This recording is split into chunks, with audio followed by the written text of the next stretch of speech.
It is the peak of December inside one of the world's most luxurious shopping centers, the Dubai Mall, where silence and order are usually the golden rules. The floors are polished to a mirror finish, the air conditioning is humming a low, steady drone, and the shoppers are moving in a hurried, rhythmic flow of luxury and detached busyness. Suddenly, that calculated atmosphere is shattered, not by an alarm, and not by a marketing announcement, but by a sound that is instantly recognizable to millions of people around the globe. It started as a whisper, a singular voice rising above the chatter of tourists and the clinking of coffee cups, but within seconds, it swelled into a harmony so powerful it forced hundreds of people to stop in their tracks. This wasn't a planned flash mob by a corporate sponsor. This was something raw, organic, and incredibly risky given the strict regulations on public gatherings in the Emirates. To understand why this moment was so charged with electricity, you have to understand the specific kind of loneliness that hits an overseas Filipino worker, or OFW, during the Christmas season. For Filipinos, Christmas isn't just a holiday. It is a season that begins in September and is defined by the warmth of family, the smell of bibingka and puto bumbong, and the endless loop of Jose Mari Chan's songs on the radio. But here in Dubai, amidst the skyscrapers and the sand, the holiday can feel incredibly sterile, a calendar date rather than a feeling. For a group of friends, Mark, a nurse, Sarah, a barista, and Leo, an engineer, this Christmas Eve was shaping up to be just another Tuesday off work. They were wandering the mall, not to buy expensive gifts, but simply to be around people, to escape the silence of their shared apartments, and to find a small slice of cheer in a place that felt thousands of miles from home. The group had gathered near the massive indoor waterfall, a popular meeting spot where the sound of crashing water usually drowns out conversations. They were reminiscing about Noche Buena back in the Philippines, laughing about the chaos of family reunions and the specific joy of opening balikbayan boxes. There is a specific energy that happens when Filipinos gather abroad. The language switches to Tagalog, the volume naturally rises, and the laughter becomes a little more boisterous as a defense mechanism against homesickness. Mark, who had brought his acoustic guitar just to carry it to a friend's house later, was jokingly strumming a few chords. He didn't intend to play a concert. He was just fidgeting, tuning the strings while Sarah complained about the price of winter coats in a desert country. But as his fingers found the familiar opening chords of Ang Pasko I Sumapit, the atmosphere in their small circle shifted instantly. It was Sarah who started humming first, almost unconsciously, because that song is hardwired into the DNA of every Filipino. It is the anthem of the holidays, a song that speaks of the arrival of Christmas and the shedding of grief. The humming wasn't loud, just a low vibration shared between friends, a private moment of comfort in a public space. But then Leo joined in, adding a bass harmony that resonated surprisingly well against the mall's marble pillars. In a matter of seconds, what was meant to be a private hum turned into softly spoken lyrics. They sang for themselves, to soothe their own hearts, not realizing that the acoustics of the mall atrium were acting like a natural amplifier. The sound drifted up to the second and third floors, catching the ears of other Filipinos who were working in the nearby kiosks and luxury boutiques. This is where the magic began to ripple outward, creating a magnetic pull that no one could have predicted. A janitor pushing a cleaning cart, a man who likely hadn't seen his family in 2 years, stopped his work, looked over the railing, and without hesitation, added his voice to the growing chorus from the floor above. 2 sales assistants from a shoe store stepped out of their glass doors, abandoning their posts for a fleeting minute, and began clapping in rhythm. It wasn't just a performance anymore, it was a call to assembly. The song, which translates to Christmas has arrived, served as a beacon. In a city where expatriates often feel invisible or defined solely by their labor, this melody was a declaration of identity. They were claiming space, not with aggression, but with the undeniable warmth of their culture. As the volume increased, the heads of tourists from Europe, America, and local Emiratis began to turn. Usually, loud noises in Dubai malls are frowned upon, security is tight, and order is paramount. You can see the confusion on the faces of the non-Filipinos. They didn't understand the lyrics, but they understood the emotion. The joy was infectious. It wasn't the polished, commercialized caroling you hear over department store speakers. It was raw, soulful, and deeply human. Mark, realizing that people were watching, didn't stop playing. Instead, he leaned into it. He strummed harder, his confidence growing as he saw the smiles forming on the faces of strangers. The small group of 3 had now swelled to a cluster of about 15 people, strangers united by a melody, standing shoulder to shoulder near the waterfall. However, the reality of the location began to set in for the onlookers who understood the rules. Dubai is a place of strict laws regarding public disturbances and unauthorized gatherings. As the chorus hit its crescendo, the crowd parted slightly to reveal 2 large security guards walking briskly toward the group. They were dressed in sharp, intimidating uniforms, walkie-talkies buzzing on their shoulders. The singing didn't stop, but the tension in the air was palpable. You could feel the collective breath of the crowd hitch. Were they about to be fined? Would they be escorted out? In the back of everyone's mind was the fear that this beautiful moment was about to be crushed by the heavy hand of bureaucracy. The joyous faces of the singers faltered for a microsecond, eyes darting toward the approaching authority figures. This is the moment that transforms a good story into a legendary one, the moment that proves humanity often overrides protocol. The lead security guard, a tall man with a stern expression, stepped right into the center of the circle. Mark's hands trembled slightly on the guitar strings, preparing to silence the instrument. The guard raised his hand, palm out, commanding attention. The singing wavered and died down into an awkward silence. The mall ambience, the rushing water, the distant chatter, rushed back in to fill the void. The guard looked at Mark, then looked at the gathering crowd of Filipinos, some of whom were wiping tears from their eyes. The silence stretched for what felt like an eternity, a standoff between the rules of the land and the spirit of the season. Then, the unexpected happened. The stern lines of the security guard's face softened into a smile. He didn't reach for his radio. Instead, he reached into his pocket and pulled out his phone. "Continue," he said, his voice surprisingly gentle. "But make it a happy one. It is Christmas." It turned out the guard was a Ugandan, another expat far from home, and the sound of communal singing had touched something in him, too. He didn't just allow it. He stepped back to create a perimeter, essentially guarding the carolers from the flow of foot traffic, so they wouldn't be disturbed. The relief that washed over the group was explosive. The hesitation vanished, replaced by a surge of gratitude and adrenaline that took the performance to an entirely new level. With the silent blessing of a security team, the floodgates opened. Mark transitioned from the traditional Tagalog hymn into the upbeat, English-language classic that every Filipino knows by heart, "Christmas in Our Hearts" by Jose Marichan. If you are Filipino, you know that this song is virtually the second national anthem. As the opening notes played, it was as if a signal had been beamed across the entire mall. Filipinos from the food court, from the cinema queue, and from the escalators began to gravitate toward the atrium.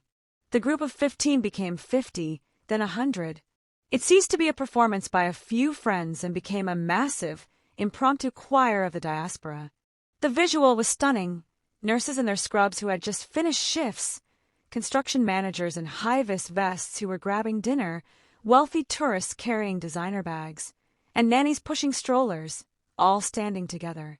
In a society that is often stratified by income and job title, the music acted as a great equalizer. For those few minutes, nobody was a boss and nobody was a servant. Everyone was just a Kabayan compatriot. They sang the lyrics perfectly, finding harmonies that weren't rehearsed but felt instinctive. The sheer volume of the sound began to dominate the massive atrium, drowning out the canned pop music playing over the mall's PA system. The reaction of the non-Filipino crowd was equally moving. Instead of walking away or looking annoyed, people stopped to record the moment. You could see tourists from China, families from Saudi Arabia, and backpackers from the UK pulling out their smartphones.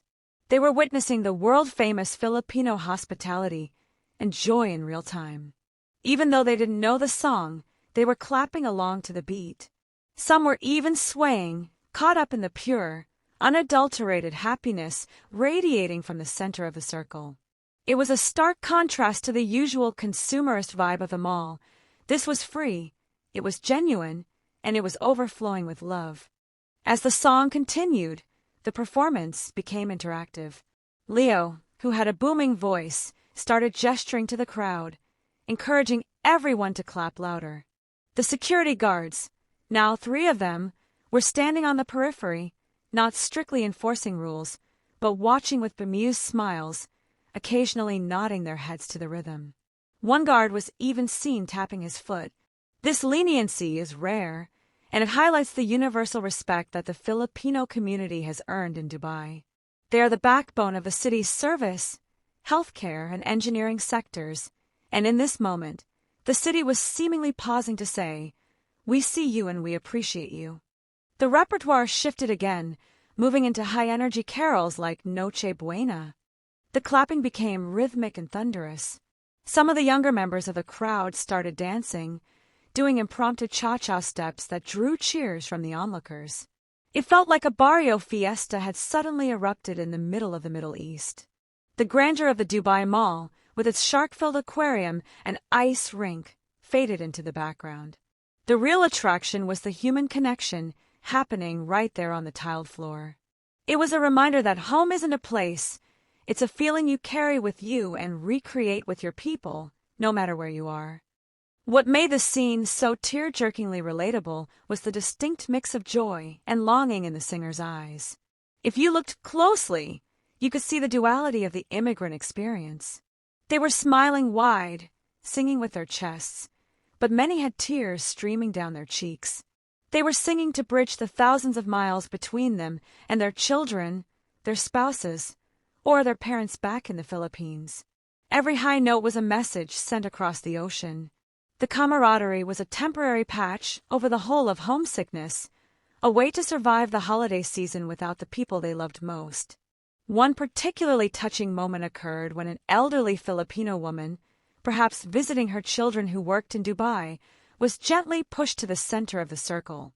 She seemed shy at first, but as the crowd cheered her on, she began to conduct the choir with her hands, laughing with a pure, unself-conscious delight. It was a scene straight out of a heartwarming movie. She represented the mothers and grandmothers everyone missed. Strangers reached out to hold her hand or pat her back. In that circle, everyone became family. The social barriers that usually exist, the awkwardness of strangers, completely dissolved. The climax of the gathering came when they switched back to a slower, more emotional song, Sana Ngayong Pasko, hopefully this Christmas. This is a song about hoping to be with a loved one for the holidays, but accepting that it might not happen. As the lyrics, which speak of longing and missing someone special, echoed through the mall, a hush fell over the outer ring of spectators. The voices of the choir softened, becoming tender and vulnerable. It was no longer a party, it was a collective prayer. Even the tourists who didn't understand Tagalog could feel the shift in weight. The air felt heavy with emotion, the kind that gives you goosebumps. By this point, the crowd had grown so large that it was blocking one of the main walkways, but nobody seemed to care. Shop owners from the adjacent luxury stores came out, not to complain, but to watch. A manager from a high-end Italian boutique was seen recording a video call, presumably showing someone on the other end the spectacle. "Look at this," he was heard saying. "This is what Christmas spirit looks like." The Filipino community had effectively hijacked the atmosphere of the mall, turning a commercial space into a sanctuary of soul and sentiment. They proved that you can buy luxury, but you cannot buy the kind of spirit that was on display that evening. The security guards eventually had to intervene, but they did so with the utmost respect. The lead guard signaled to Mark that they needed to wrap it up soon, not because they wanted to stop the joy, but because the crowd control situation was becoming a genuine safety hazard due to the sheer number of people. Mark nodded, understanding. He whispered to the group, "Last song, make it the best one." The word spread through the crowd like wildfire, asterisk last song. All out, asterisk the energy spiked one final time. They chose, "We Wish You a Merry Christmas," a universal classic that allowed every single person in the vicinity, Filipino or not, to join in. The finale was deafening in the best possible way. The "We Wish You a Merry Christmas" chorus was roared not just by the Filipinos, but by the British tourists, the Indian shopkeepers, the American expats, and the locals. It was a melting pot of voices, accents, and tones, all united by a simple melody. People were high-fiving strangers. Some were hugging the person next to them. It was a moment of global unity sparked by a few homesick friends with a guitar. The lyrics, "and a Happy New Year," rang out with genuine hope, a shared wish for better days ahead for everyone in that atrium. As the final chord was struck, the mall erupted in applause. It wasn't polite applause. It was the kind of ovation you hear at the end of a major concert. People whistled and cheered. The Filipino group bowed playfully, laughing, wiping sweat and tears from their faces. The security guards, maintaining their professionalism but clearly moved, began to gently disperse the crowd, guiding people back to the flow of traffic. But the energy didn't dissipate immediately. The static charge of happiness remained in the air. People walked away smiling, humming the tunes they had just heard. Mark, Sarah, and Leo were swarmed by fellow Filipinos thanking them. "Salamat, kabayan," was a phrase repeated over and over again. "Thank you for this." Strangers offered to buy them coffee or dinner.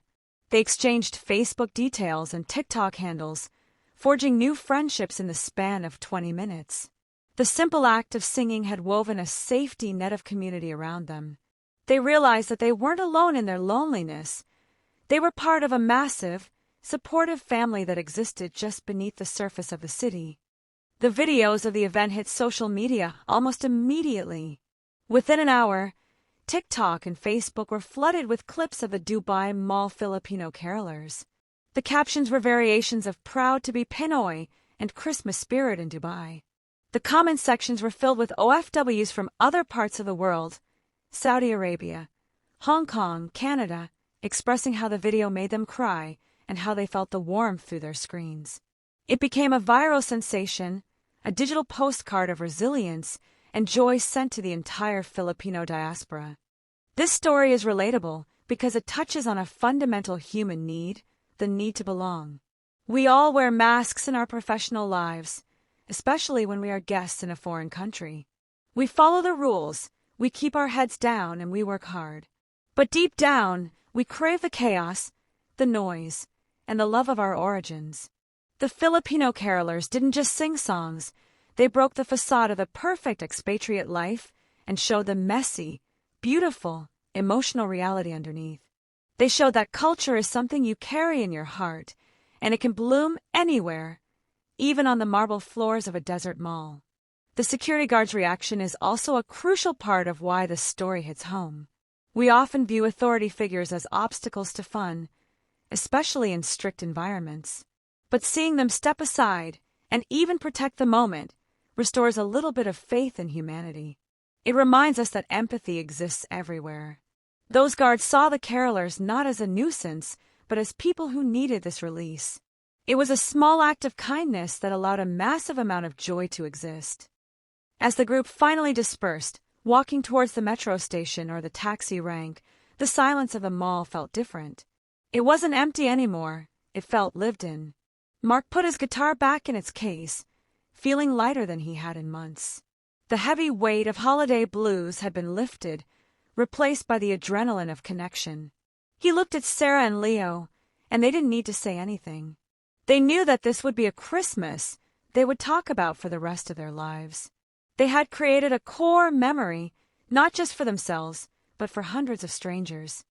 The legacy of that night wasn't just the viral videos or the likes on Instagram. It was the feeling of validation that rippled through the community. 4 days afterward, Filipinos in Dubai who had seen the video walked a little taller. They smiled at each other a little more knowingly on the metro.